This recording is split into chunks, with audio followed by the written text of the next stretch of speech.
નમો હરિયમ તાણમ નમો સિદ્ધાણમ નમો આયર્યાણમ નમો વચ્છાયાણમ નમનો એ સર્વસાણમ એતો પંચનમુકારો સમપાવપણાસણો મંગલાનંત સવ્યેસિં પરમં હવૈ મંગલમ આદિમં પૃથ્વીનાથમાદિમં નિષ્પરિગ્રહમ આદિમં તીર્થનાથમ ચ ઋષભસ્વામિનં સ્મહં સુધાસુતરવાગ્જોષ્ણા निर्मलीकृतदिन्मुख मृगलक्ष्मातम शांति शांतिनाथ जनस्तुभ श्रेयप्रिया मंगलगिरी सद्मश्रीयुक्त संख्येश्वर भाषणाथ दुर्वार संसार वयाच्च रक्ष मोक्षस्य मार्गे वसात्मवाहम् जय जगदेव जोनि प्रियाणवो जगगुरु जगानंदो जगनाहो जगबंधु जय जगप्रियामहो भयवम् जय श्रियाणं पपवो तित्तैराणम् अपच्छिमो जय जय गुरुलोगाणं जय महप्पा महावीर ओंकारं बिंदु संयुक्तं नित्यं ध्यायन्ति योगिनः कामदं मोक्षदं च यो ओंकाराय नमो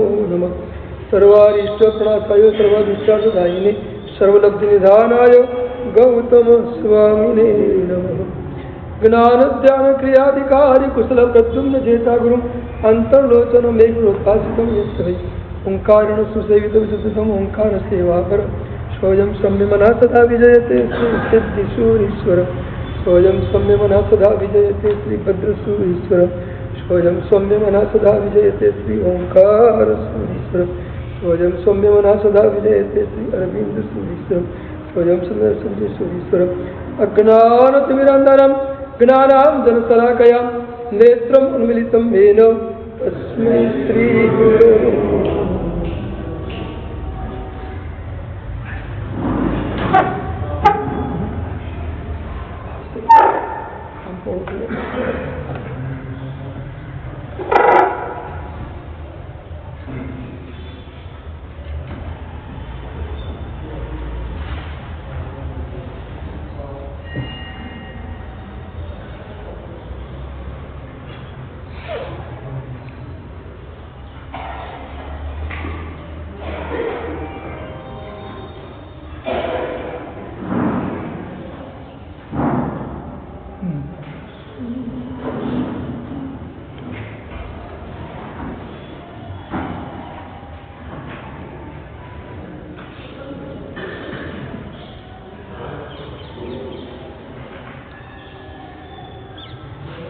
કાંતિ ભટ્ટ નામનો એક પત્રકાર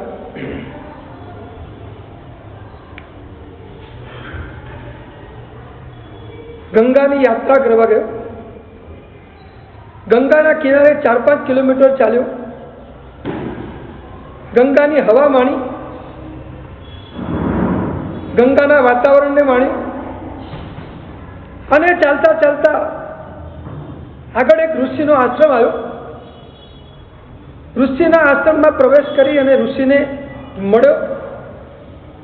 સાષ્ટાંગ દંડવત પ્રણામ કરીને ઋષિ પાસે ઊભો રહ્યો અને ઊભા પછી એને ઋષિને એટલું જ કહ્યું, ગંગાને માણવા માટે આવ્યો હતો. ગંગાના કિનારે 4-5 કિલોમીટર ચાલ્યો, પણ મારે આપની પાસેથી ગંગાના મહિમાને સાંભળવો છે. વર્ષોથી આપ ગંગાના કિનારે રહો છો, વર્ષોથી આપ ગંગાને માણી રહ્યા છો. હું તો મારી જિંદગીમાં પહેલી વાર આવ્યો છું અને પહેલી વાર 4-5 કિલોમીટર ગંગાના કિનારે ચાલીને ગંગાને માણી, પણ તમે વર્ષોથી આ પવિત્ર નદીના કિનારે રહો છો. મારે તમારી પાસેથી ગંગા નદીનો મહિમા સાંભળવો છે. આપ કૃપા કરો અને મને ગંગા નદીનો મહિમા સંભળાવો. ઋષિ થોડુંક હસ્યા અને હસીને માત્ર એટલું જ કહ્યું, તને ગંગા નદીનો મહિમા હું જરૂર કહીશ, પણ પહેલાં એક કામ કર. તું ગંગા નદીના કિનારા ઉપર ચાલ્યો છે, હવે ગંગા નદીનો સ્પર્શ કરી આવ અને ગંગામાં એક ડૂબકી મારીને તું આવ, પછી હું તને મહિમાનું વર્ણન કરું. પહેલાં તું એક ડૂબકી મારી અને પત્રકાર પાછો નદી કિનારે ગયો, અંદર ઉતર્યો, ડૂબકી મારી અને પાછો આવ્યો. પણ પાછા આવ્યા પછી એને માત્ર એટલું જ કીધું, સંત હવે મહિમા સાંભળવો નથી, હવે મહિમા સાંભળવો નથી. સંતે કીધું કેમ? ડૂબકી મારી, મહિમાનો અનુભવ થઈ ગયો, હવે સાંભળીને શું કામ છે? અનુભવ થઈ ગયો પછી સાંભળવાની કોઈ જરૂર રહેતી નથી. આપણને આત્માનો અનુભવ થયો નથી કે પરમાત્માનો અનુભવ થયો નથી, માટે સાંભળવાની વધારે જરૂરિયાત છે. પણ જેને અનુભવ થઈ જાય છે, જે ડૂબકી મારે છે, એને 100% અનુભવ થાય જ છે. પ્રભુનો અનુભવ કરવો છે, પ્રભુને માણવા છે, પ્રભુનો સ્પર્શ કરવો છે, બસ એક ડૂબકી ભક્તિ યોગમાં લગાવી છે. ભક્તિ યોગમાં ડૂબકી લાગી જાય તો 100% પરમાત્માનો અનુભવ આપણને થઈ જાય. અને એટલે જ એ ભક્તિ યોગની ડૂબકી લગાવવા માટે આજે દિગ્ગજ ભક્તિ યોગાચાર્ય આનંદગંજી મહારાજની આંગળી પકડીને આપણે ચાલવું છે. આનંદગંજી મહારાજ સાહેબના 24 સ્તવનો, એ 24 સ્તવનોની એક સરસ મજાની આખી રૂપરેખા છે. શરૂઆતના સ્તવનો પ્રીતિ માર્ગ ઉપર છે, પછી ભક્તિ માર્ગ ઉપર છે, પછી વચન અને પછી અસંગ અનુષ્ઠાન. છેલ્લું સ્તવન મહાવીર ભગવાનનું સ્તવન વીર જિનેશ્વર ચરણે વંદુ માગુ, આખું એ સ્તવન છે. એ સ્તવન એક અસંગ અનુષ્ઠાન ઉપર આપણને લઈ જતું મજાનું સ્તવન છે. પ્રભુએ આપેલા 4 અનુષ્ઠાન, પ્રીતિ, ભક્તિ, વચન અને અસંગ, 4 અનુષ્ઠાન છે. 4 અનુષ્ઠાનનું પહેલું અનુષ્ઠાન પ્રીતિ અનુષ્ઠાન છે. આ ઋષભદેવ પરમાત્માના પહેલા સ્તવનમાં આનંદગંજી મહારાજ આપણને બહુ મજાના પ્રીતિ અને ભક્તિના અનુષ્ઠાન ઉપર લઈ જઈ રહ્યા છે. એટલે જ પહેલી પંક્તિમાં એમને ગાયું, ઋષભ જીનેશ્વર પ્રીતમ મારો ઓર ન ચાહુ રેખા. આમ તો સરળ પંક્તિ છે એકદમ. ઋષભ જીનેશ્વર પ્રીતમ મારો ઓર ન ચાહુ રેખા. ભગવાન તમે મારા માટે પ્રિયતમ છો અને તમારા સાહેબ બીજા કોઈને કંત તરીકે હું ક્યારે પણ સ્વીકારવા માટે તૈયાર નથી. ઓર ન ચાહુ રેખા, બીજા કોઈને કંત તરીકે સ્વીકારીશ નહીં, ચાહીશ નહીં, માનીશ પણ નહીં. એકદમ સાદી સીધી અને સરળ પંક્તિમાં ગુજરાતી ભાષામાં આનંદગંજી મહારાજે આટલી વાત કરી, પ્રભુ તમે પ્રિયતમ છો. પણ આ પંક્તિનું ઊંડાણ કેટલું છે, આ પંક્તિના શબ્દમાં જે ભાવ છે એના કરતાં આ પંક્તિના અશબ્દમાં કેટલા મજાના ભાવો છે, એ ભાવોને આપણે પકડવા છે. શબ્દને સામે રાખીને અશબ્દમાં ડૂબકી મારવા છે. શબ્દને સામે રાખીને શબ્દમાં તો ડૂબકી મારી શકાય, પણ શબ્દને સામે રાખીને અશબ્દમાં ડૂબકી મારવી એના રહસ્યમાં ડૂબકી મારવાની વાત છે. રહસ્યમાં ડૂબકી મારવી છે. તો આનંદગંજી મહારાજ કયું રહસ્ય અહીંયા ખોલી રહ્યા છે? ઋષભ જિનેશ્વર પ્રીતમ મારો, આ પંક્તિ.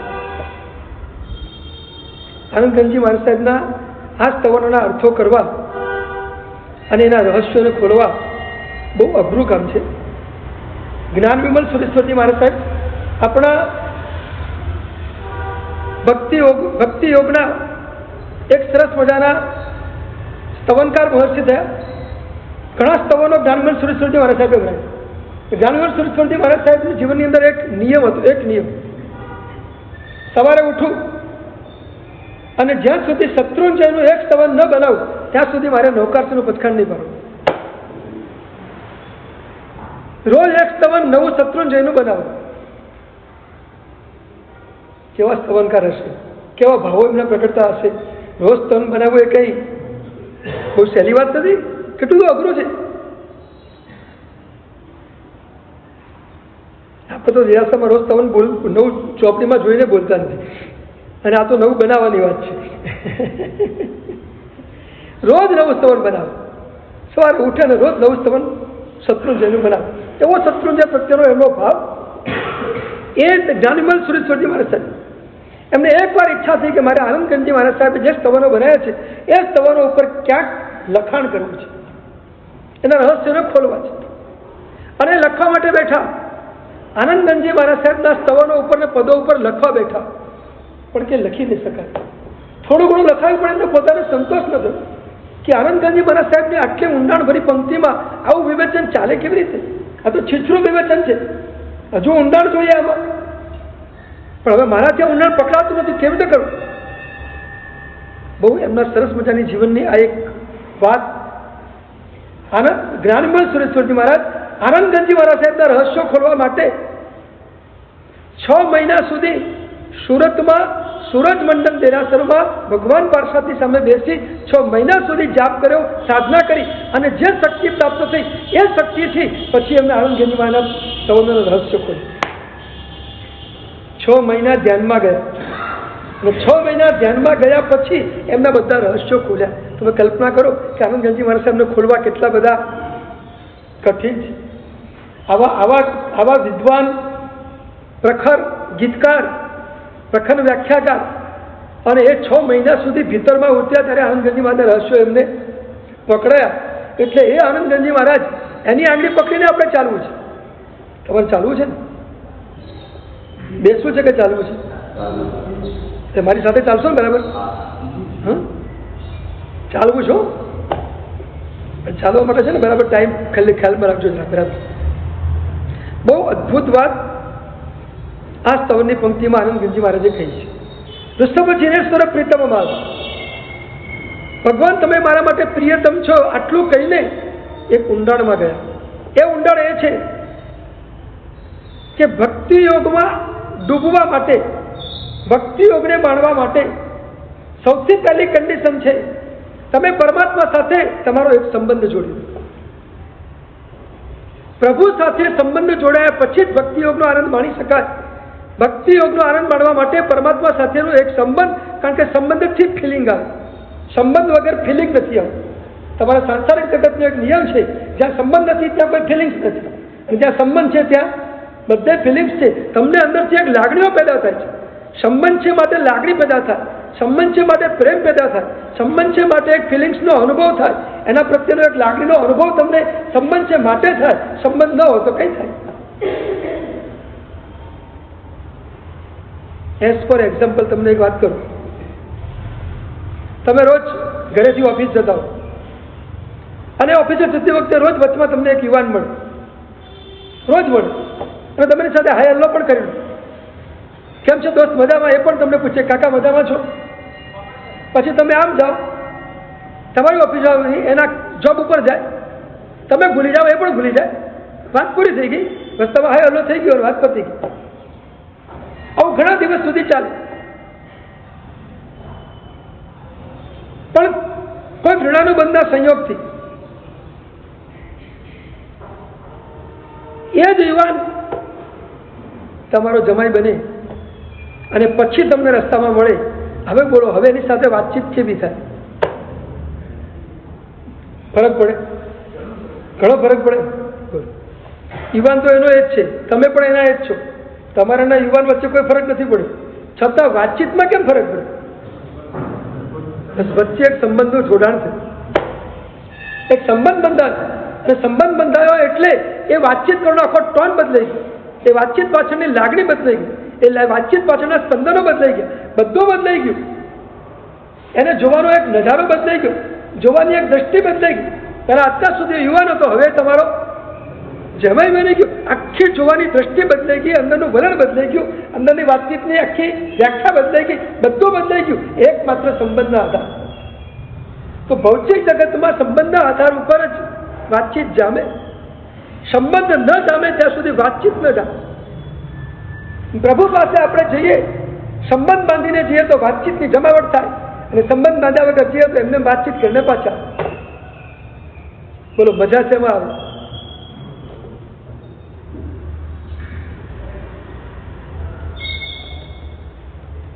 આજ સુધી આપણે પરમાત્માની ભક્તિ કરવા ગયા, ક્યારે સંબંધ બાંધીને ગયા છીએ?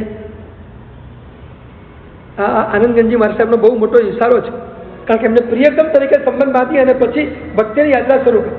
પ્રિયતમ પણ એક સંબંધ છે, અને સંબંધ બાંધીને પછી એમને અંદરની યાત્રા શરૂ કરી, અને પછી એ ભક્તિમાં જે જામ્યા તો પ્રીતિથી માંડીને અસંગ અનુષ્ઠાન સુધી એ આપણને લઈ જાય. કેટલી સરસ મજાની ભક્તિ યાત્રા એમની ચાલી, પણ એકમાત્ર સંબંધને પકડીને આગળ ચાલે. પહેલી જ પંક્તિમાં, પહેલા સ્તવનની પહેલી પંક્તિમાં એમને સંબંધનો મહિમા આપણને બતાવ્યો.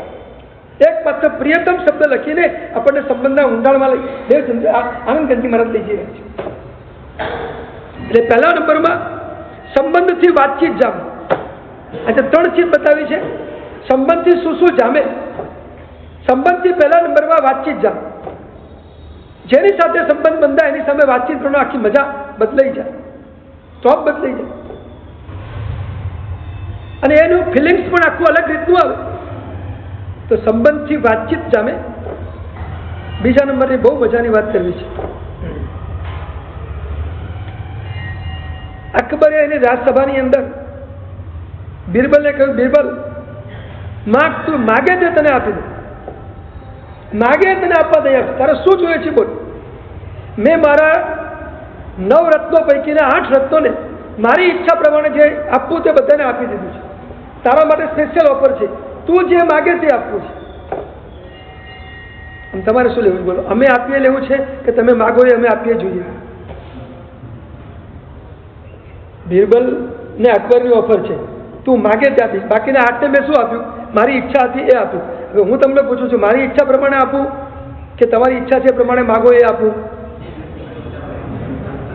લોચો છે.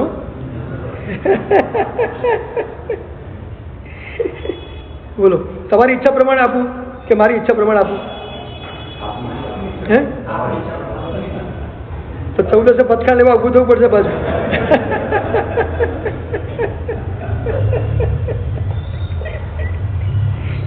અને કાં તો મારી ઈચ્છા પ્રમાણે જોઈએ તો પછી આજ આપી દઉં ને, હું ઓછું શું કરવા આપું? આપવા બેઠા છે તો બધું આપી દઈ. અને તમારા જેવા યોગ્ય વ્યક્તિઓ મળે પણ ક્યાંથી?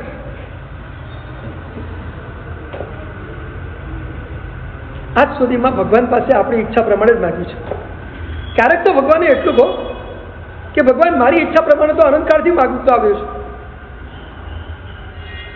અને અનંતકાળથી તારી કૃપાને મેં મારી ઈચ્છા પ્રમાણે તો માણી જ છે, પણ આજ પ્રભુ મારી પ્રાર્થના છે, તારે જે આપવું હોય તે આપ. એ ઝીલવા માટે, એ લેવા માટે હું તૈયાર છું. તારે જે આપવું હોય તે આપ. ક્યારેક તો ઓફર કરો પરમાત્મા. આપણી ઈચ્છા પ્રમાણે પ્રભુ એવી ઓફર તો આપણે ઘણી બધી કરી દીધી, અનંતકાળથી કરતા જ આવ્યા છીએ. હવે માત્ર ઓફર કરો, પ્રભુ તારી ઈચ્છા હોય આપી દે, જે ઈચ્છા હોય તે આજે હું સ્વીકાર માટે તૈયાર છું. બસ તું બોલ, મારે શું કરવાનું છે તું બોલ. આવું કયું કઈ વખત ભગવાનને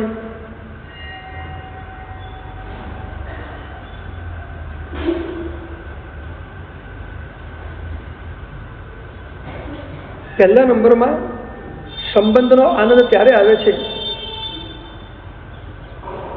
કે વ્યક્તિ સામે આવે છે ને સંબંધનો આનંદ આવે છે, કાં તો વ્યક્તિનું સ્મરણ થાય છે ને સંબંધનો આનંદ આવે છે.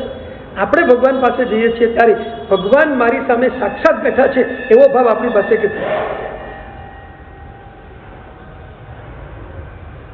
પ્રભુને સાક્ષાત સ્વીકારીએ. સાક્ષાત પ્રભુ સામે બેઠા છે, હું એમની સામે બેઠો છું. પ્રભુ લાઈવ છે મારી સામે, લાઈવ.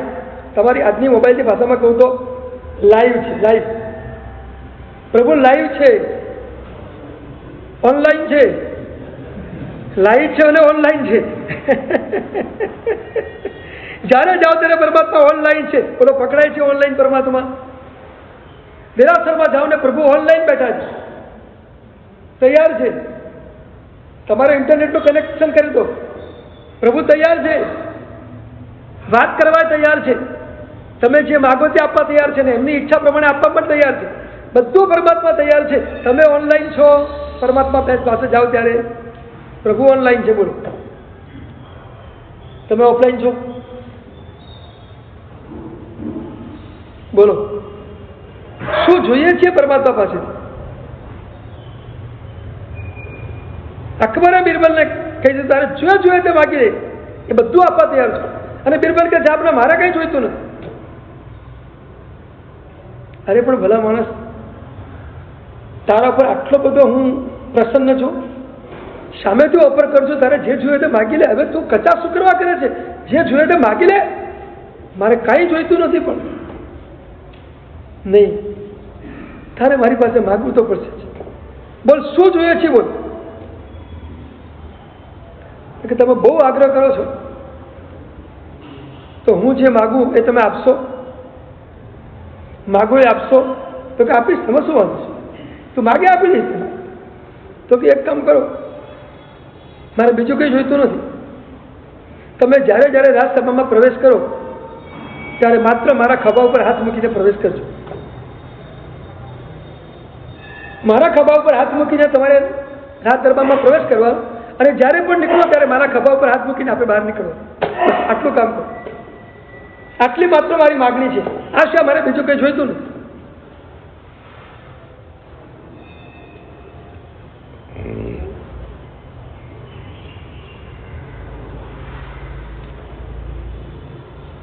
અકબર કે ભલા માણસ, તાર પર પ્રસન્ન થજો, કંઈક માગી લે. આમાં તે માગ્યું શું? પણ આમાં તે શું માગ્યું? તારા ખભા ઉપર હાથ મૂકીને પ્રવેશ કરો, ખભા પર હાથ મૂકીને તને શું મળવાનું બોલાવો? આમાં તને શું ફાયદો થવાનો? એના કરતાં બીજું કંઈક સારું માગી લે આજ. અને બિરબલ કે જાપના બીજું કઈ નહીં, આટલું જ મારે છે, બધું આમાં આવી ગયું, મારે આટલું જ જોઈએ છે, આટલું જ તો કે આટલું જ જોઈએ છે. એટલે સારું, આ વચન તને આપ્યું. જ્યારે પ્રવેશ કરી તારા ખભા ઉપર હાથ મૂકીને અંદર દાખલ થઈશ, તારા ખભા પર હાથ મૂકીને બહાર નીકળીશ. મંજૂર, ચાલ. અને બીજા દિવસથી આ પ્રક્રિયાનો પ્રારંભ થઈ ગયો. તમને શું લાગે બિરબલે શું માગ્યું? આમાં મેં કઈ માગ્યું બિરબલે? એક ખભા પર હાથ મૂકવામાં ફરક શું પડી જવાનો?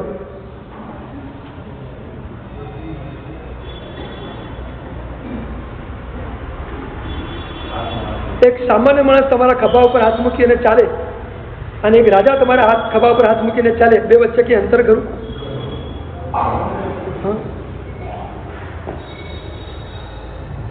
ભારતના પીએમ કે ગુજરાતના સીએમ તમારા ખભા પર હાથ મૂકીને ચાલે કે ફરક ખરો? ક્રેડિટ બની જાય. બસ આ જ કામ થતું છે. એક ખભા ઉપર હાથ મૂકે અને બિરબલને ક્રેડિટ ઉચકાઈ જાય. રાજસભામાં બિરબલ આમ હાથ મૂકીને ચાલતો હતો, લોકોને લાગે કે રાજાનો ખાસ માણસ છે. રાજા એના ખભા ઉપર હાથ મૂકીને ચાલે છે એટલે રાજાનો અંગત છે. હવે આપણે કોઈ પણ કામકાજ હોય ને તો બિરબલને જ કહેવાનું, રાજાને ન કહીએ તો પણ ચાલે. અને બીજે દિવસથી બિરબલના ઘરે લાઈન લાગી ગઈ, લાઈન. બધા એક જ રીતે કે તમારા રાજા સાથે આટલો સંબંધ છે ને, આટલું કામ કરાવી આપો ને, આટલું કામ. કેમ કોઈ આવા વ્યક્તિને આપણે જોઈએ એટલે આપણે પણ આપણું કામ પતાવવા માટે જઈએ ખરા છે. તમારો સંબંધ છે ને આટલું પતાવી આપો.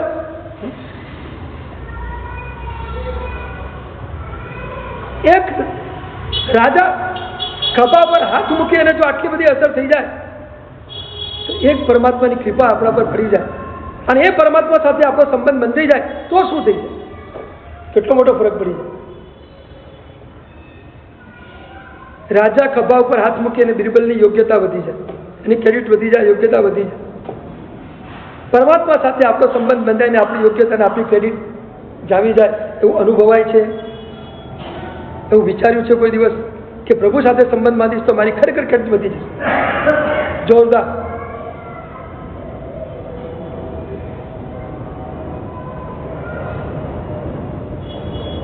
ગૌતમ સ્વામીની ક્રેડિટ ક્યારે વધી? ગૌતમ સ્વામીની યોગ્યતા કોની સાથે જોડાવાથી વધી? સીધી વાત. જ્યાં સુધી ગૌતમ તરીકે હતા, જ્યાં સુધી ગૌતમ ઇન્દ્રબુદ્ધિ તરીકે હતા, ત્યાં સુધી એમની કોઈ એટલી બધી શાસનમાં ક્રેડિટ નહોતી. આટલી ઊંચાઈ ઉપર એ પહોંચ્યા પણ નહોતી. હતા 500ના ગુરુ હતા. 500ના ગુરુ હતા. 500ના ગુરુ બનવું એ બહુ સહેલું છે, યાદ રાખજો. 500ના ગુરુ બનવું બહુ સહેલું છે, પણ ભગવાનની એક દ્રષ્ટિ પાપડા ઉપર પડે ને પ્રભુ સાથે સંબંધ બંધાય એ યોગ્યતા અંદર જામવી બહુ મુશ્કેલ છે.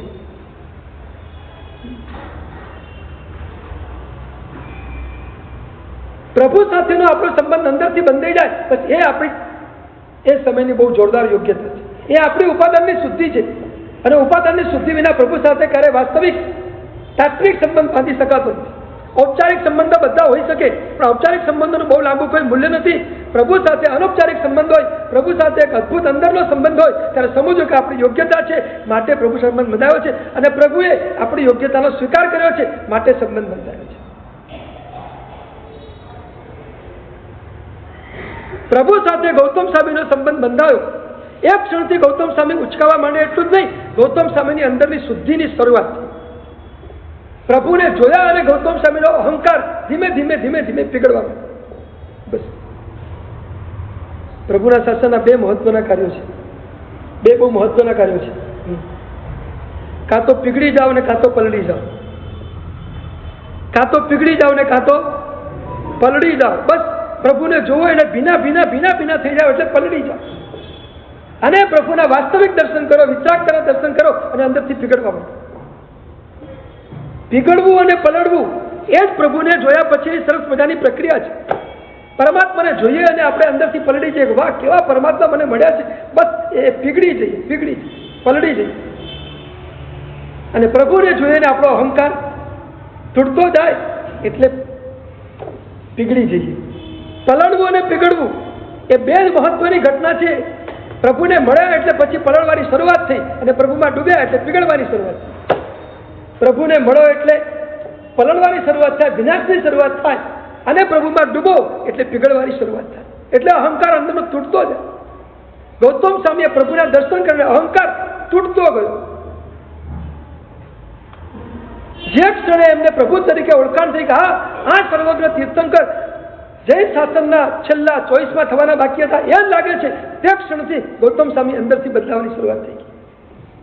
હજી પ્રભુ સુધી પહોંચ્યા નથી, હજી તો પ્રભુના સંવર્ષણથી દૂર છે, પણ દૂર રહીને પણ પ્રભુને ઓળખી લીધા, સર્વજ્ઞને ઓળખી લીધા.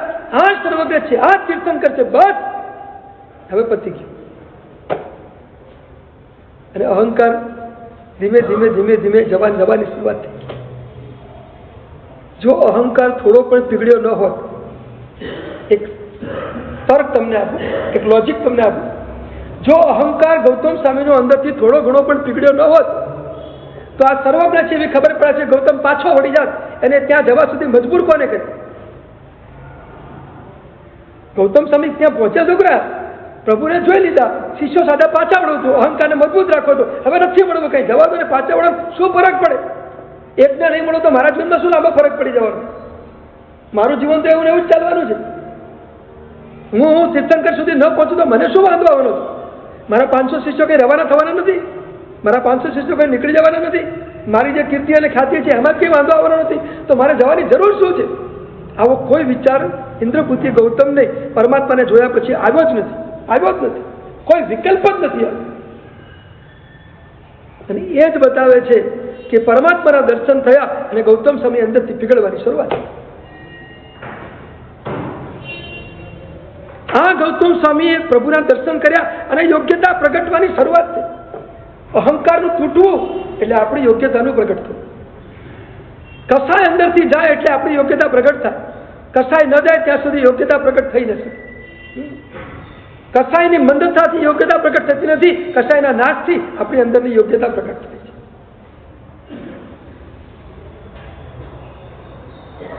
જેવા ગૌતમ સ્વામીએ પ્રભુના દર્શન કર્યા, ખલાસ નક્કી કર્યું હવે એમની પાસે જવું જ છે.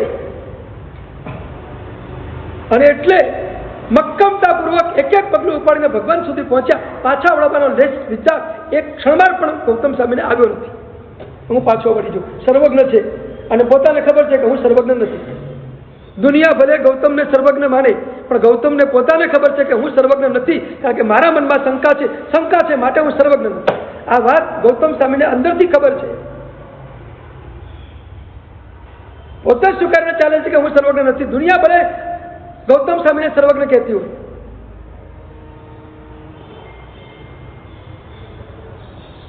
એવું જ બને ને જીવનમાં. તમને લોકો ગમે તે ઊંચાઈ પર મૂકતા પણ તમને ખબર છે કે વાસ્તવિક હું ક્યાં છું. ખ્યાલ તો આવે ને, આપણને પોતાને તો ખબર પડે છે કે વાસ્તવમાં હું ક્યાં છું. દુનિયા ભલે મારી પાસે આટલી સંપત્તિ મૂકતી પણ મને ખબર છે કે હું ક્યાં છું, હું કેટલી લોન ઉપર ચાલું છું, હું કેટલા પર ચાલું છું, મને ખબર છે કે અંદરથી પોતે જાણતો. એમ દુનિયા તમને ગમે તેટલા સજ્જનતાને સ્વીકારતી હોય પણ આપણને ખબર હોય કે સજ્જનતાના લક્ષણ મારી પાસે કેટલા છે. દુનિયા મને ધાર્મિક તરીકે કદાચ જોતી હોય પણ મને ખબર છે કે હું ધાર્મિક કેટલો છું. આપણની અંદરની ખબર તો આપણી પાસે અંદર હોય જ છે. ભલે બહાર ગમે તેટલું આપણે બતાવ્યું જુદી વસ્તુ છે પણ અંદર શું છે, અંદરની આપણી સ્થિતિ શું છે આપણને પોતાને ખબર છે. એમ ગૌતમ સ્વામીને પણ ખબર છે કે હું સર્વજ્ઞ નથી, કારણ કે મારા મનમાં શંકા પડતી, શંકા છે ત્યાં સુધી સર્વજ્ઞ ક્યારે પણ બની શકાય. સર્વજ્ઞને કોઈ વિષય પર શંકા ક્યારે પણ હોય નહીં. અને સામે સર્વજ્ઞ છે એ પણ નક્કી છે. ભગવાન મહાવીરને સર્વજ્ઞ તરીકે ગૌતમ સ્વામીએ જોતાની સાથે જ સ્વીકારી લીધા છે. હું તમને આગળ ઉપર બતાવીશ કે આ પરમાત્માની સર્વજ્ઞતાનો આપણે પણ કેટલો સ્વીકાર કરી શક્યા છીએ. ધીમે ધીમે પ્રવચનમાં જેમ રંગ જામશે ને એમ ઘણા બધા પદાર્થો આપણે અંદરથી ખોલતા જઈશું. બહુ ઊંડાણમાં જવું છે આપણે. પ્રભુનો સર્વજ્ઞ તરીકે આપણે કેટલો સ્વીકાર કરી શક્યા છીએ એ આપણે આપણી જાતને અંદરથી પૂછવાનો એક સવાલ છે.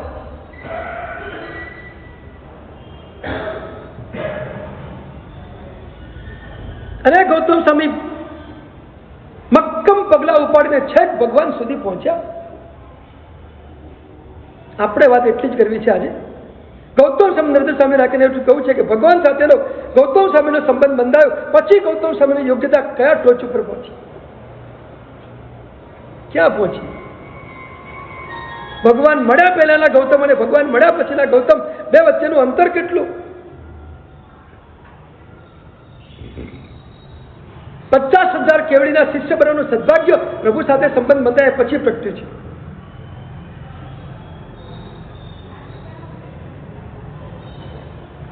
સમર્પણની ટોચ કક્ષા પરમાત્મા સાથે સંબંધ બંધાયા પછી પ્રગટી છે. પતિ અને પત્ની વચ્ચેના સમર્પણની ભૂમિકા સંબંધ બંધાયા પછી પ્રગટે છે, તે પહેલા પ્રગટતી નથી. ગુરુ અને શિષ્ય વચ્ચે સંબંધ બંધાયા પછી સમર્પણની ભૂમિકા પ્રગટે છે. સમર્પણ વિના એ સંબંધની ભૂમિકા પ્રગટતી નથી. સંબંધ બંધાયા વિના સમર્પણ જામતું નથી. ચાહે સંસારમાં જુઓ કે ચાહે શાસનની અંદર જુઓ, દરેક વસ્તુમાં એક વસ્તુ નક્કી થશે, સંબંધ એ બહુ મહત્વની ભૂમિકા ભજવે છે. સંબંધ નથી તો મહત્વની ભૂમિકા નથી. મારો તમારો 48 વર્ષ પહેલા સંબંધ થયો હતો, વચમાં ભૂલાઈ ગયો, પાછો 48 પછી રિપીટ થવા આવ્યો છું.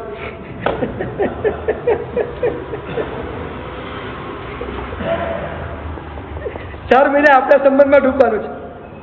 ભલે 4 મહિના પછી આગળ તો પ્રભુને મંજૂર, પણ 4 મહિના સુધી આ સંબંધમાં આપણે કમસે કમ ડૂબવાનું છે અને આ સંબંધને આપણે પૂરેપૂરો માણવાનો છે. 4 મહિના આપણે સંબંધને માણી લઈએ અને એમાં યોગ્ય ભૂમિકા શરૂ થઈ જશે, બની જશે, તો આપણી સંબંધ લંબાઈ જશે. સંબંધની પહેલી વિશેષતા વાતચીતને જમાવવાનું કામ સંબંધ કરે છે. એક હૃદયમાં ફિલિંગ્સ આપવાનું કામ સંબંધ કરે છે. સંબંધની બીજી ભૂમિકા એ છે કે સંબંધ આપણી યોગ્યતાને પ્રગટાવે છે, આપણી પાત્રતાને ડેવલપ કરે છે. ગૌતમ સ્વામીની પાત્રતા ડેવલપ થઈ પરમાત્મા સાથેના સંબંધ પછી ડેવલપ થઈ છે. એટલે સંબંધ બહુ મહત્વની ચીજ. અને ત્રીજા નંબરમાં સંબંધ હોય ને એટલે અંદરથી ખુમારી પ્રગટે. શ્રેણિક મહારાજાને પરમાત્મા સાથે સંબંધ બંધાયો ને તો શ્રેણિકના મનમાં એક ખુમારી પ્રગટી. કેવી ખુમારી?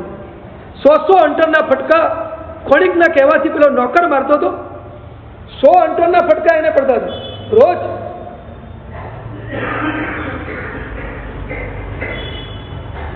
અને હસતા હસતા શ્રેણિક મહારાજા એ અંટરના ફટકાને સ્વીકારતા.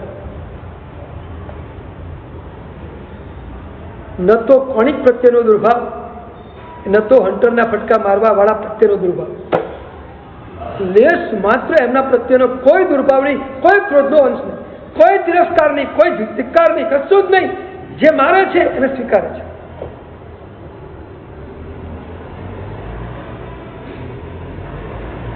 અને શ્રેણિક મહારાજાને હંટરના ફટકા મારતા પડતા 50 પછી પેલો થાક લેવા માટે બેસે છે ને એ વખતે શ્રેણિક મહારાજા કહે છે, તું મારતા થાકી જાય છે કારણ કે તું 3 ખંડના માલિક કોણિકનો સેવક છે.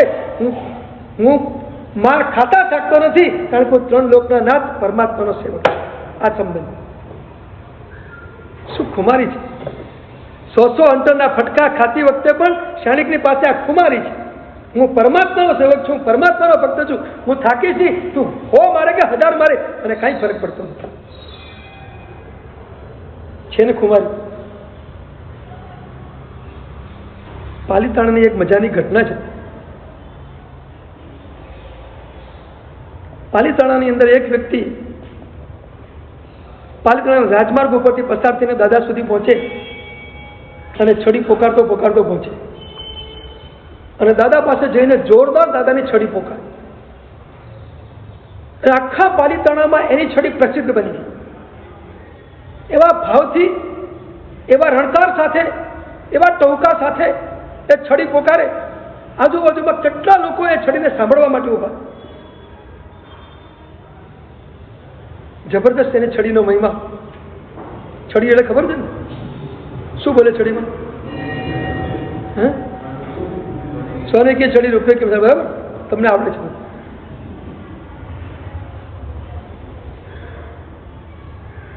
આ છડી એની બહુ પ્રસિદ્ધ થઈ ગઈ. અને એકવાર પાલીતાણામાં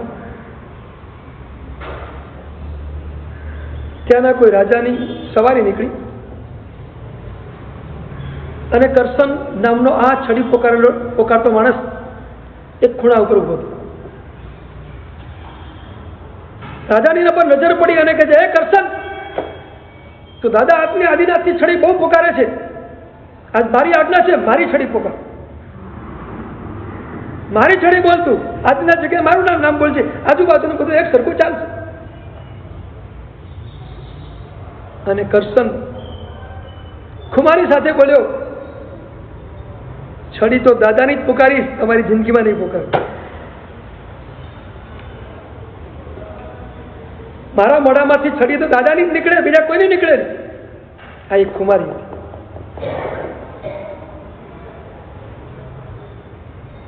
એકવાર પાલતામાં 99 ચાલતી હતી અને ખીરી પૂજાનો કાર્યક્રમ હતો. એક એક પગથિયે પૂજા કરતા કરતા ઉપર જવાનું. યાત્રિકોની સાથે હું પણ ચડી રહ્યો હતો અને લગભગ 10:30 પોણા 11 વાગે છેક પદ્માવતીની ટૂંકથી આગળ ચડતો હતો અને એક પાછળથી વ્યક્તિ આવ્યો, અજૈન વ્યક્તિ. પ્રણામ કરીને મારી સાથે ચાલવા માંડ્યો. ચાલતા ચાલતા ચાલતા ચાલતા ઘણી બધી વાત એની સાથે હતી. મેં પહેલા પૂછ્યું, તમે કોણ છો? મેં તો પહેલી વાર યાત્રા કરવા આવ્યા છો કે વારંવાર આવો છો? ક્યાં રહો છો? કે પાલીતાણામાં જ રહું છું. હું તો પાલીતાણામાં રહું છો ને યાત્રા કરવા? મને કે રોજ આવું છું, રોજ યાત્રા કરું છું. મેં તો કેટલા ટાઈમ? કે 40 વર્ષથી રોજ યાત્રા કરું છું. 40 વર્ષથી રોજ દાદાની યાત્રા કરું છું. 40 વર્ષથી રોજ તમે ઉપર હતો? કા? મેં કીધું એવું કેમ? તો કે મારો માળીનો વ્યવસાય છે, હું વ્યવસાય માટે આવું છું, ફૂલો લઈને આવું છું. મારી પાછળ મેં ફૂલો માણસો પાસે ઉપડાયા છે અને ફૂલો લઈને જાઉં છું. ઢગલા બંધ ફૂલો લઈને અમે જઈએ. અને એને ખુમારી સાથે એક મહત્વની વાત કરી. આગળ તો ઘણી બધી વાત થઈ, એ પણ ઘણી ક્યારેક જોઈશું. અને ખુમારી સાથે મને કીધું, મને કે સાહેબ, અમારા બગીચામાં, અમારી વાડીમાં જેટલા ગુલાબના પુષ્પો ઉગે ને ગુલાબ સિવાય બીજા કોઈ પુષ્પો અમે વાવતા નથી. અમારી વાડીમાં એકલા ગુલાબ થાય અને જેટલા ગુલાબના પુષ્પો ઉગે ને બધા ગુલાબના પુષ્પો અમે ભગવાન પાસે જ લઈને જઈએ. અમારું ગુલાબનું ફૂલ લગ્નમાં, પ્રસંગમાં ક્યાંય જાય, કોઈના ઘરના શણગારમાં પણ ન જાય. અમારે ત્યાં રહેલા તમામ ગુલાબો માત્ર પરમાત્માને ચડે, પરમાત્મા સિવાય બીજા કોઈને ન ચડે. આ એની ખુમારી.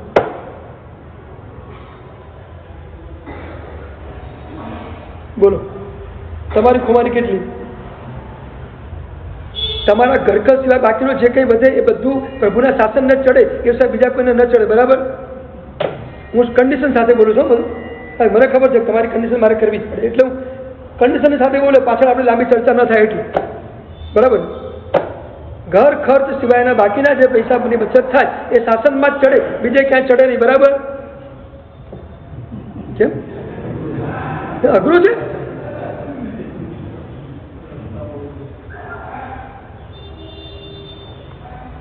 એટલું તો નક્કી કરો, અમારે ત્યાં જે પૈસા હોય એ અમારા ઘર ખર્ચ, બાકીનું બધું પ્રભુનું, અમારું કાંઈ નહીં. મનમાં એક ગણિત તો તમે એક ખુમારી તો પ્રગટાવો. એનો મતલબ એ છે કે સંબંધ જોઈએ તેવો જામ્યો નથી. આ માળીને કેવો, તમને ખબર કે કહું, આ માળીઓથી એટલી બધી મને વાતો કરી છે ને એ દિવસે ચડતા ચડતા. પછી મને કીધું, યાર તમે કેટલા બધા ગુલાબ લઈને આવો? મને કે 25,000 30,000 ગુલાબો લઈને, જેવી સીઝન પ્રમાણે ગુલાબ લઈને જઈએ. વૈશાખ સુદ ત્રીજ એવો કોઈ દિવસ હતો, વધારે પણ ગુલાબ જોઈએ. અખા ત્રીજ હોય, ચૈત્ર સુદ પૂનમ હોય, કાર્તક સુદ પૂનમ હોય, આ બધા દિવસોમાં સંખ્યા વધારે હોય. પણ મેં કીધું, કદાચ માની લો કે તમારા ગુલાબના પુષ્પો પૂરેપૂરા ન વેચાય અને બાકી રહી જાય, તો છેલ્લે તમે શું કરો? છેલ્લે શું કરો? મને કે બધા પ્રભુના ચરણમાં મૂકી નીચે ઉતરીએ, વાસી લઈને જ નથી. અમારું એક પણ ગુલાબનું ફૂલ વાસી પાછું ના, બીજે દિવસે પાછું ના, પ્રભુના ચરણમાં મૂકી દઈએ બધા. પણ મેં કીધું કેટલા મૂકો, ક્યારેક તો માલ બધો વેચાય એવું તો ન હોય કે? મને કે ઘણી વખત એવું બને 10,000 પુષ્પ છેલ્લે પ્રભુના ચરણમાં મૂકીને નીકળી જાય.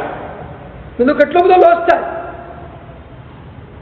મને કે સાહેબ, આ દાદો છે, દાદો. અમારો દાદાનો સંબંધ જ એવો છે ને કે અમે જેટલું ચડાવીએ ને દાદા એના કરતાં બીજી વખત અમને વધારે આપી જ દે, અમને ક્યારે નુકસાન દાદા કરાવતા જ નથી. આટલો વિશ્વાસ એને દાદા ઉપર છે.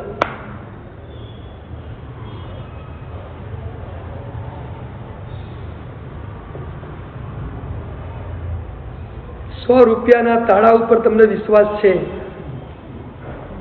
100 તાળા ઉપર તમને વિશ્વાસ છે. તાળું માર્યું છે એટલે દુકાન વાંધો નહીં આવે, સેફ છે. મારો અને પ્રભુનો સંબંધ છે, મારું જીવન સેફ છે, આ વિશ્વાસ છે. તાળું તો ડુપ્લિકેટ ચાવીથી પણ ખુલી શકે છે. તમે ગમે તેટલો વિશ્વાસ રાખો, તાળું પાછું ડુપ્લિકેટ ચાવીથી પણ કદાચ ખુલી જાય. આપણા અને પરમાત્મા વચ્ચેના સંબંધની શું મજા છે. એક પંક્તિના ઊંડાણમાં તમે જુઓ, આનંદગંજી મહારાજ આપણે કેટલા ઊંડા લઈ જઈ રહ્યા છે. એક પ્રભુ સાથેનો સંબંધ શું મજાની એની આ બધી ભૂમિકા છે.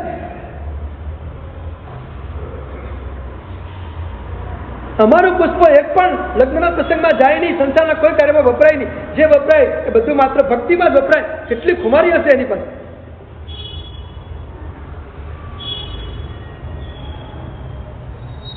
આપણી પાસે ખુમારી ખરી. ચલો, સંસારના બધા પ્રસંગોને બાદ કરતા જેટલું વધે એટલું માત્ર શાસનનું, બરાબર છે ખુમારી. આગળ ઉપર વાત કરશું આપણે. કરશન ચોકદારે ના પડતી હતી, છડી દાદા સિવાય કોઈ નહીં. આ એની ખુમારી. વસ્તુપાલ તેજ પાડે, વીર સવાર રાજાને કહી દીધું, તારા ભણિયાના હાથના કાંડા મેં કાપ્યા છે, મેં કપાયા છે. અને એક વસ્તુ યાદ રાખજો, તમારી આજ્ઞા નોકરીમાં બેસતા પહેલા પણ શરત કરી રાખી હતી. તમારી આજ્ઞા 2 નંબરમાં રહેશે, પહેલા મારા. આ ખુમારી છે. આ પ્રભુ સાથેનો સંબંધ છે. તમારા અંદરથી કંઈક ખુમારી પ્રત્યે તો સમજો કે પ્રભુ સાથે સંબંધ બંધાઈ ગયો છે. અને આ જોઈએ તેવી ખુમારી ન પ્રત્યે તો સમજો કે હજુ સંબંધમાં ક્યાંક કચાશ છે. જોઈએ તેવો સંબંધ જામ્યો નથી. સંબંધને જમાવી દો. ઋષભ જીનેશ્વર પ્રીતમ મારો હોર ન ચાવરે કંત. પ્રભુ તારી સાથે બસ એક સંબંધ બાંધીને પછી ભક્તિ યાત્રા ઉપર ચાલવું છે. સંબંધ છે ને 3 પ્રકારના છે.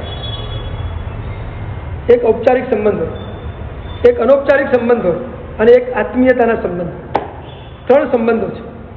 કેટલાક સંબંધો માત્ર ઔપચારિક હોય. પહેલા કહ્યું તેમ હાય હલ્લો કરીને છૂટા પડી ગયા, એ માત્ર ઔપચારિક સંબંધ છે. ક્યાંક ટ્રેનમાં બેઠા હતા અને 2-4 જણા મળી ગયા, વાતચીત થઈ, થોડું ઘણું ઔપચારિકતાથી સંબંધ બંધાયો, પાછા છૂટા પડ્યા એટલે પાછી વાત એના ઘરે આપણે આપણા ઘરે, વાત પૂરી થઈ. માત્ર ઔપચારિક.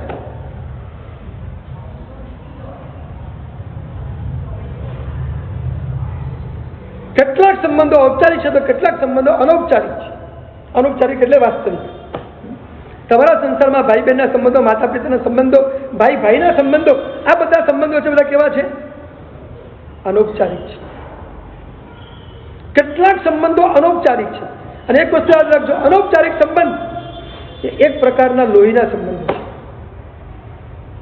અનૌપચારિક સંબંધો એ લોહીના સંબંધો છે, જેની સાથે આપણા લોહીના સંબંધ છે, એક પરિવારના સંબંધો છે, લોહીના સંબંધ છે, અનૌપચારિક સંબંધ છે. આ બધા સંબંધોના ભીતરમાં તો ઘણું બધું ઉતરવું છે, પણ આજે આપણે માત્ર ભક્તિ યોગની વાત કરવી છે. એ તો જનરલ વાત થઈ જશે બધી પાછી. એ વળી ક્યાંક શિબિરોના માધ્યમથી કે બીજા કોઈ માધ્યમથી જોઈશું ફરી આગળ. એક સંબંધ છે ઔપચારિક, એક સંબંધ છે અનૌપચારિક. જ્યાં લોહીના સંબંધો છે ત્યાં અનૌપચારિકતા છે, એટલે વાસ્તવિક સંબંધોથી જોડાયેલા છે. અને ત્રીજા નંબરના સંબંધ છે આત્મીયતાના સંબંધ. આ બહુ મજાના સંબંધો છે. આત્મીયતા, જેની સાથે હૃદયનું જોડાણ થયું છે, બધા સંબંધો છે આત્મીયતાના સંબંધો છે. હૃદયથી જોડાણ થઈ ગયું છે. માત્ર બુદ્ધિથી જોડાઈએ બધા સ્વાર્થના સંબંધ છે, અને હૃદયથી જોડાઈએ આત્મીયતાના સંબંધ છે. માત્ર બુદ્ધિથી જોડાઈએ તો આત્મીયતા નહીં. માત્ર બુદ્ધિથી જોડાઈએ ને એમાં સ્વાર્થના સંબંધો હોય. જે આત્મીયતાના સંબંધ હોય ને ત્યાં અંદરની લાગણીના સંબંધ હોય. લાગણીના સંબંધો એ આત્મીયતાના સંબંધ છે. અનૌપચારિક સંબંધો લોહીના સંબંધ છે. લોહી અને લાગણીના સંબંધોમાં આટલું અંતર છે. આત્મીયતાના સંબંધ, જેમાં સ્વાર્થ વચ્ચે ક્યાંય ના આવતો એનું નામ આત્મીયતાના સંબંધ છે. અને જેમાં સ્વાર્થ વચમાં આવતો હોય એ આત્મીયતાના સંબંધ નથી.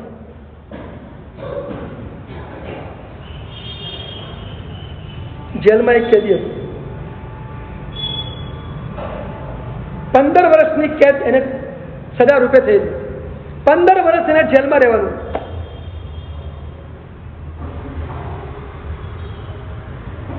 અને જેલમાં રહેલા કેદીએ એક નિત્યક્રમ બનાવી દીધો. રોજ સવારે 4 વાગે ઉઠી અને 4 થી 8 વાગ્યા સુધી બસ મસ્તીથી પરમાત્માના ભજન ને પરમાત્માના ગીતો ગાય. 4 થી 8 રોજ. અને એના ગીતો સાંભળતા જેલમાં બેઠો બેઠો સાંભળતો. અને એના મનમાં એક છાપ પડી કે ખાલી માણસ તો બહુ જોરદાર છે. છેલ્લા 4-5 વર્ષથી જોઉં છું કે લગાતાર સવારે 4 વાગે ઉઠે છે અને 8 વાગ્યા સુધી એક સરખા ભજનો ગાયા જ કરે છે. શું એને પરમાત્મા પ્રત્યે પ્રેમ છે? અને આવો માણસ આ કેદી તરીકે ક્યાં ફસાઈ ગયો બીજો? ક્યાંક અજાણતા ફસાઈ ગયો હશે, ગમે તે થયું હશે. માણસ બહુ સજ્જન અને માણસ બહુ ટોપ લાગે છે. એટલે જેલરે દર્દીઓના કેદીઓના રિપોર્ટ પણ લખવાનો. એટલે આ જેલરે આ કેદીનો રિપોર્ટ ઉપર સારો મોકલ્યો કે આ માણસ ખરેખર ટોપ ક્લાસનો છે, આના માટે તમારે કંઈક વિચારવું છે. અને ખરેખર થોડી વારમાં થોડા દિવસ પછી સંદેશો આવી ગયો કે કંઈ વાંધો નહીં,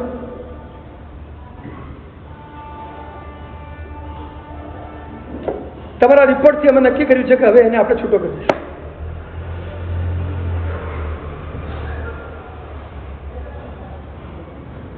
આવતીકાલે સવારે એને કેદમાંથી મુક્ત કરી દઈશું. કાગળિયા સાઈન સિક્કા થઈને આવી જેલર પેલા કેદી પાસે ગયો અને જેને કહે ખુશ ખબર છે આજની. શું છે કે તમે રોજ પરમાત્મા ભગવાનના જે ગીતો ગાઓ છો એ ઉપરથી લાગે છે કે ખરેખર તમે ભક્ત બહુ જોરદાર છો.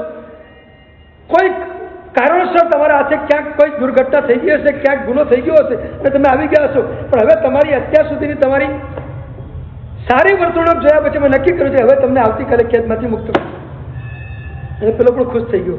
ચલો 15 વર્ષની સજા 4 વર્ષે પૂરી થઈ ગઈ, બહાર નીકળી જઈશું આપણે. બીજે દિવસે સવારે એને મુક્ત કરવાનો હતો. 10-11 વાગ્યા આસપાસ જેલમાંથી એની મુક્તિ હતી. અને જેલર તો જાગતો જ હતો.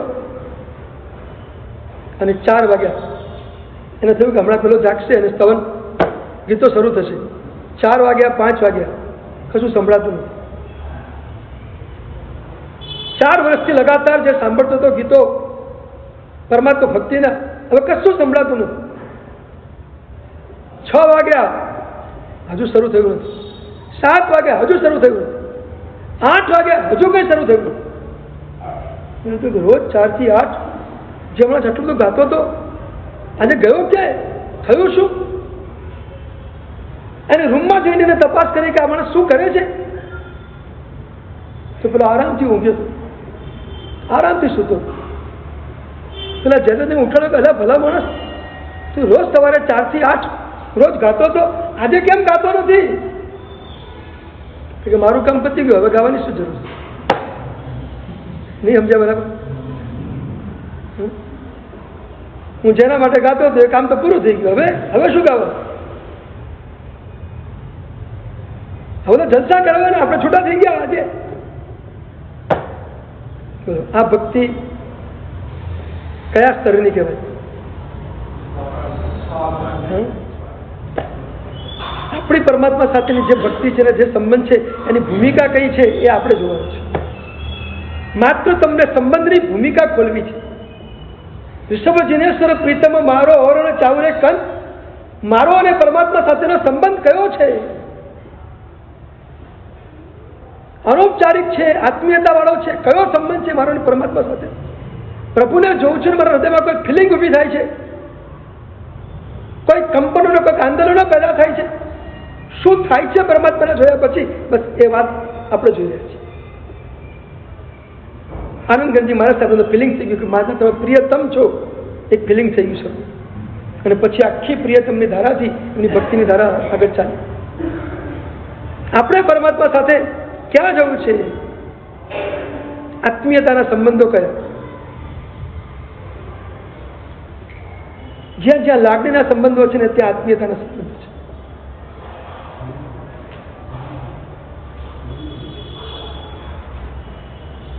મિત્ર વચ્ચેના સંબંધો આત્મીયતાના સંબંધ છે.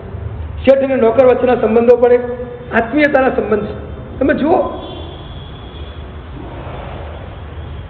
સીતાને ઉપાડીને રાવણ લંકામાં લઈ ગયો, અશોક વાટિકામાં સીતાજીને મૂકી દીધા અને સીતાની સેવામાં એક દાસીને મૂકી દીધા. ટાઈમ થવા આવ્યો છે, 9:32 થઈ ગઈ. 30 વારે મૂકવાનું છે કે 2 મિનિટમાં પૂરું કરી દઉં, પછી આવતીકાલે બીજું આપણે શરૂ કરશું. 2 જ મિનિટમાં પૂરું કરી દઉં છું.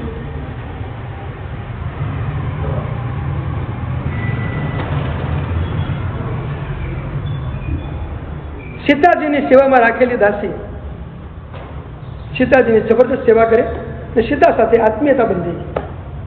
સીતાને કંઈ પણ કહ્યું, દાસીને કહી શકે. દાસીને કંઈ પણ કહેવું હોય તો એક વસ્તુ યાદ રાખજો, જ્યાં આત્મીયતા છે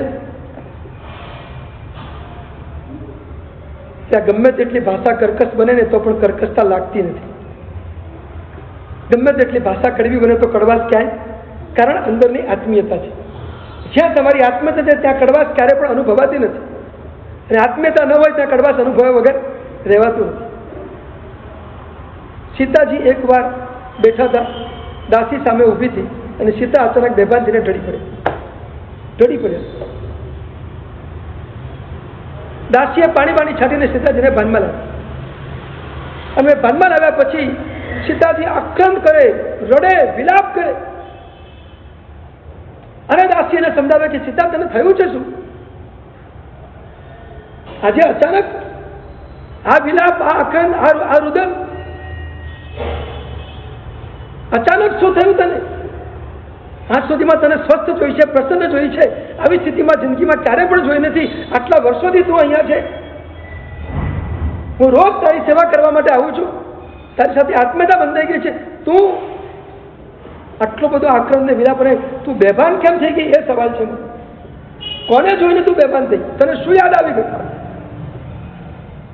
અને એ વખતે સીતાજી કહે છે, એક દૃશ્ય જોયું, અને દૃશ્ય જોયા પછી એના મનમાં એક અર્થઘટન કર્યું, અને અર્થઘટન કર્યા પછી હું બેભાન થઈ ગઈ, રહી શકી. શું જોયું? સીતાએ શું જોયું?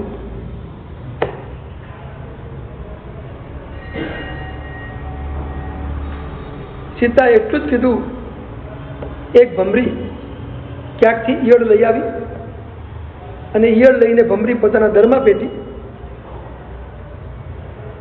અને દરમાં ઈયળ મૂકીને ભમરી બહાર ગુંજારો કરે છે, અને થોડી વાર પછી એક ભમરી અંદરથી બહાર નીકળે છે. આ દૃશ્ય જોયા પછી મને એમ થયું કે ભમરી બહાર ગુંજારો કરે અને અંદર રહેલી ઈયળ એ ભમરી બની અને પછી બહાર નીકળે, એનો મતલબ એવો થયો કે હું રામના નામનો જાપ કર્યા જ કરું તો આવતીકાલે હું રામ બની જઈશ. રામનું ગુંજન કરતા કરતા હું રામ બની જઈશ, અને હું રામ અને હે રામ, એ તો ચાલે કેવી રીતે? સંસાર કેવી રીતે ચાલે? એ રામ અને હું રામ.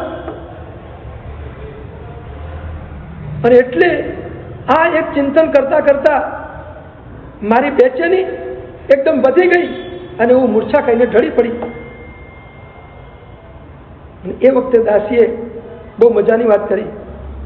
દાસીએ સીતાને એટલું કહે છે, સીતાજી, હું અત્યાર સુધી એમ માનતી હતી કે દુનિયાની અંદર ખરેખર શ્રેષ્ઠ બુદ્ધિમાન જો કોઈ હોય તો સીતા છે એમ સમજતી હતી, પણ આજ ખબર પડી કે તમારા જેવા મૂર્ખ તો બીજું કોઈ છે.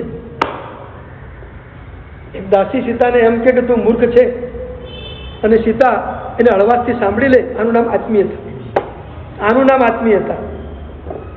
તમે કંઈ પણ કહો અને સામેનો વ્યક્તિ એક મજાથી હળવાશથી સાંભળી લે અને પ્રસન્ન રહે, ત્યારે સમજો કે તમારા બે વચ્ચે આત્મીયતા જોરદાર છે. કાં તો મજબૂરીથી સાંભળે, કાં તો આત્મીય, કાં તો સામે કંઈ કરી શકે એવું ન હોય એટલે એને સાંભળ્યા વગર છૂટકો ન હોય, અને કાં તો અંદરનો આત્મીયતાનો સંબંધ હોય તો મજાથી એ સાંભળી લે. તમે કોનું કઈ રીતે સાંભળો છો મને ખબર નથી, પણ આગળ ઉપર આપણે વિચારશું. હા, બસ એ વખતે દાસી એટલું તું મૂર્ખ છે. સીતા પૂછે છે તું મને આવી રીતે કેમ કહે છે? ખબર નથી પડતી તને હું મૂર્ખ કેવી રીતે લાગી? ત્યારે દાસ્ય પુસ્ત્ર જો આપ્યો છે કે રામનું ગુંજન કરતા કરતા તમને જો રામ બનવાનો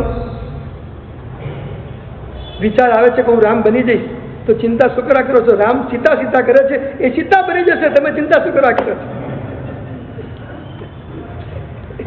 આત્મીયતાના સંબંધો, 3 પ્રકારના સંબંધોની વાત, ઔપચારિક, અનૌપચારિક અને આત્મીય.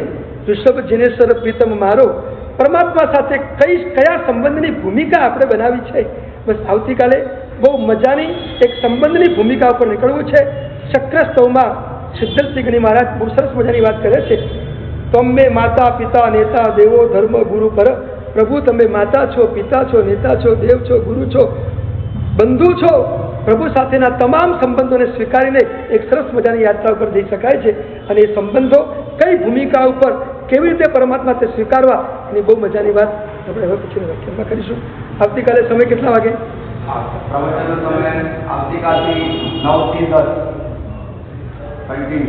મને એવું લાગે છે કે આ શાળા તમે તૈયાર નહીં થતા હો, એટલે કદાચ આપણે 9 કરીએ તો સારું પડશે એવું લાગે છે. કે આજની તમારી એન્ટ્રી જોતા એવું લાગે છે કે 9 કરીએ તો વધારે સારું રહેશે. બરાબર છે ને? આવશે ને? હા, પણ એટલું કામ કરજો, 1 જણા 10 જણને લઈને આવજો.